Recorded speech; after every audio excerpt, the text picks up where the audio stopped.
I have recently been painting my bolt-action Germans, and over the process I've changed the way I paint them quite a lot. And this got me thinking about test models, consistency over an army, and other things that people seem to talk about a lot that just don't really matter. So you see, I actually did paint a single test model for this army, which is something I don't usually do. This is because I had a specific style of uniform in mind.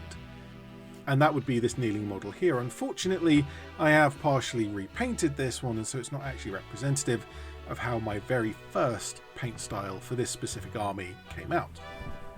Instead, there is a whole squad painted in essentially the same style.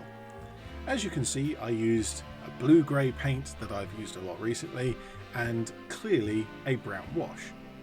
For wargaming models, they look fine. They're going to look absolutely fine on the tabletop amongst all of the other terrain and other models that they will be fighting against. But the overall tone isn't what I was after.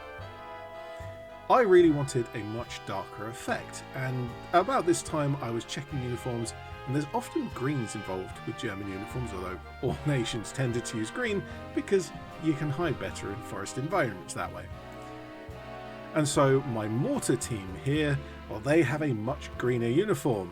Again, just fine for wargaming, but really not what I wanted. I wanted the desaturated blue, and so I switched back.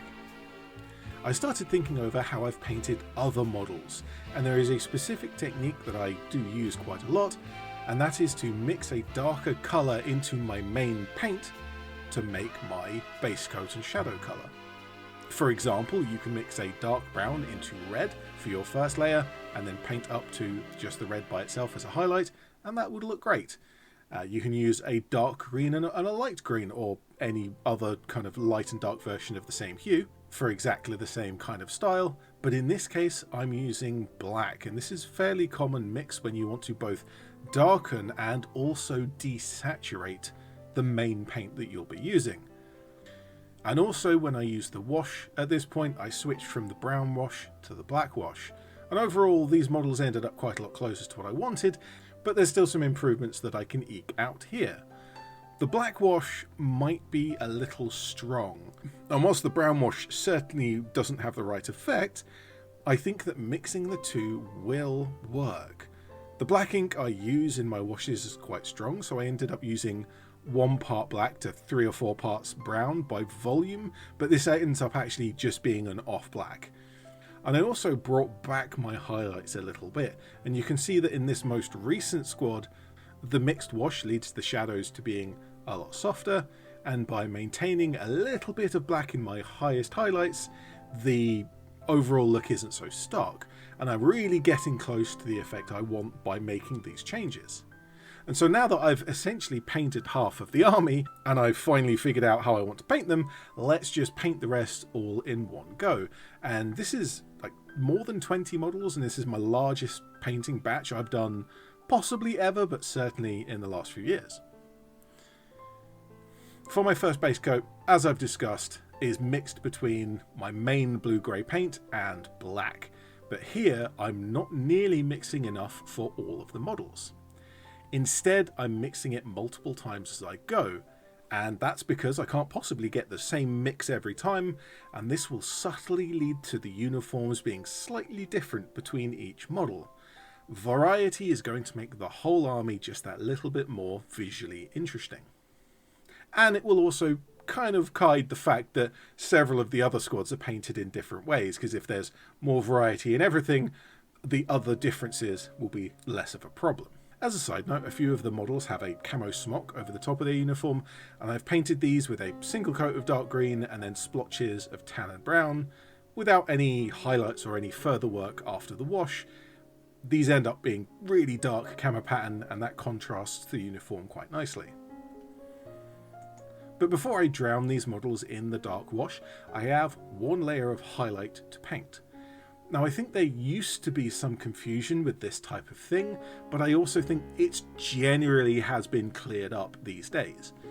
It was said in the past that you paint a model, highlight, you wash the model, and then you have to repaint that same highlight because the wash ruined the highlight in the first place. But actually, I think there's a slightly different way of thinking about it, and I do think this is a kind of common knowledge these days.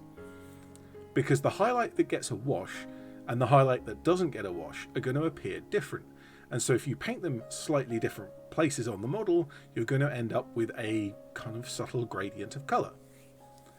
The larger highlight before the wash gets darkened and essentially forms your mid-tone, and the smaller highlight after the wash is just your final highlight. So you're not painting the same highlights twice in these two steps, but rather you're painting the different parts of the paint job as you go, and you're taking advantage of the wash to make each part look how you would want it to look. So again, I am mixing the black and blue-grey paints together for this, what will be the mid-tone highlight step. And again, this is just to add variety to the army.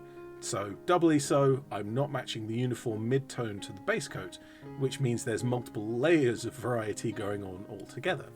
And I haven't mentioned the other parts, but the rifle stock, the metalwork, boots, pouches, all of that, they're all getting the same wash because these are wargaming models that I intend to use in gaming. I'm not spending a vast amount of time painting these to the highest of my ability, so cutting off these extra steps is a good idea.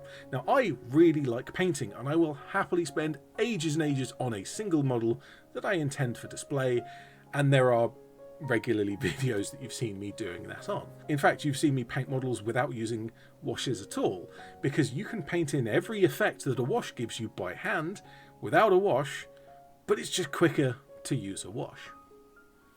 And speaking of making things quicker, the uniforms for these last couple of squads were done in 4 steps only. The original base coat, mixed heavily with black, the mid-tone with a little black, then the wash that I've mentioned I've mixed black and brown, and then the final highlight. That's it, those 4 steps. But that final highlight also has a small amount of black mixed into the blue-grey. 4 painting steps makes the uniforms look pretty much exactly how I want to, and is a really ideal style of painting for me and my wargaming army.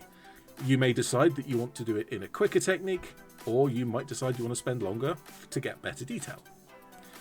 I mentioned that last highlight has a little bit of black mixed into it, and that is because my first set, with largely the blue-grey unmixed, were very bright.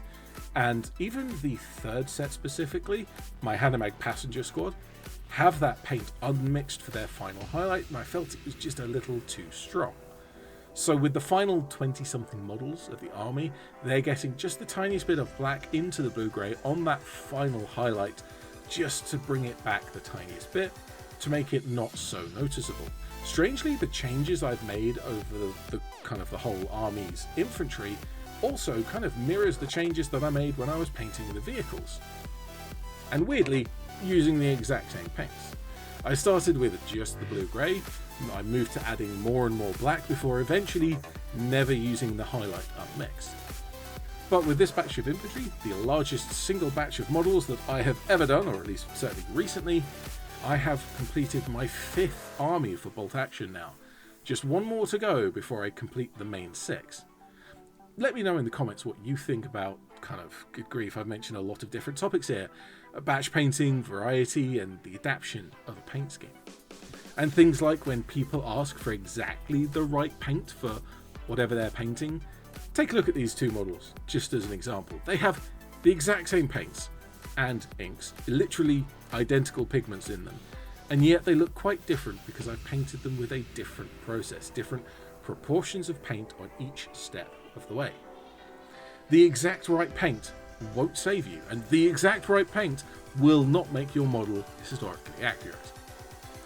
Well, with all of that done, I'm ED-SKaR, always will be, and thank you very much for watching.